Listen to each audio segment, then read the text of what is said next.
I'm joined by Doug Blount, Director of Parks, Recreation, and Tourism. And Doug, winter's the time of year you don't see much activity out in the parks with our staff doing landscaping, upkeep, but there's really a lot going on in the background behind the scenes, isn't there? There is. This is the time of the year that we're able to do a lot of our park repairs. We're out repairing playgrounds, working on doing some sod improvements to our athletic fields, replacing fencing, working on our tennis courts, basketball courts, etc. So it's kind of the time of the year where we're able to catch our breath and get out and continue to make some improvements within our park system. And speaking of improvements, especially within the past couple of months, we've seen some major park improvements in the way of ball field lights. Yeah, we're very, very pleased that the Board of Supervisors provided us with some additional capital funding this year. We were able to light 2 of the soccer fields at Green Hill Park, as well as we were able to light the second soccer field at Hollins Park. Both of those programs, soccer programs, are very, very excited about having lit ball fields, and it's going to make a real positive impact on our youth soccer program.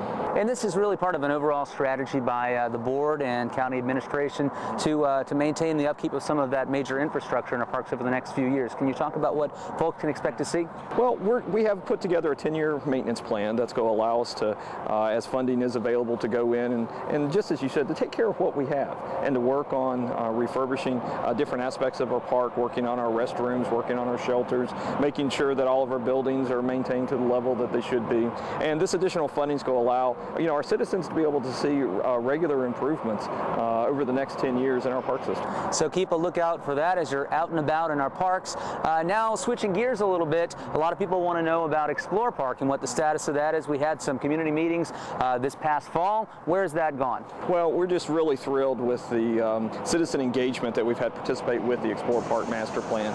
We had well over 1,100 survey responses for the online survey, as well as we had over 230 participants actually come in person to our meetings. So what we have done is we've taken all of their feedback, we've been able to analyze it, put it into a report, and provided it to our consultants of, these are the key aspects of what our citizens want to see at Explore Park. So now we're working with our project team and our steering committee, along with others in the community, to help us to work with our consultant to form that master plan and ultimately that long-range roadmap for development at Explore Park for the next 15 to 20 years. And this is not all just going on in a box. This is something that the public is actively encouraged to be engaged in, and you can do that online at explorepark.org/masterplan, where you can get updates on the results of the community survey, as well as other aspects of the project.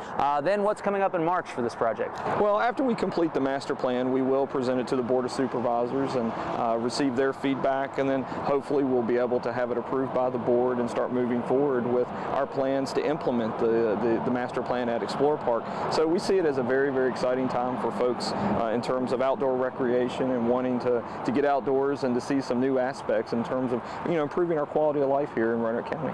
Well, thanks. Great things to come at Explore Park and elsewhere throughout Roanoke County's great parks system.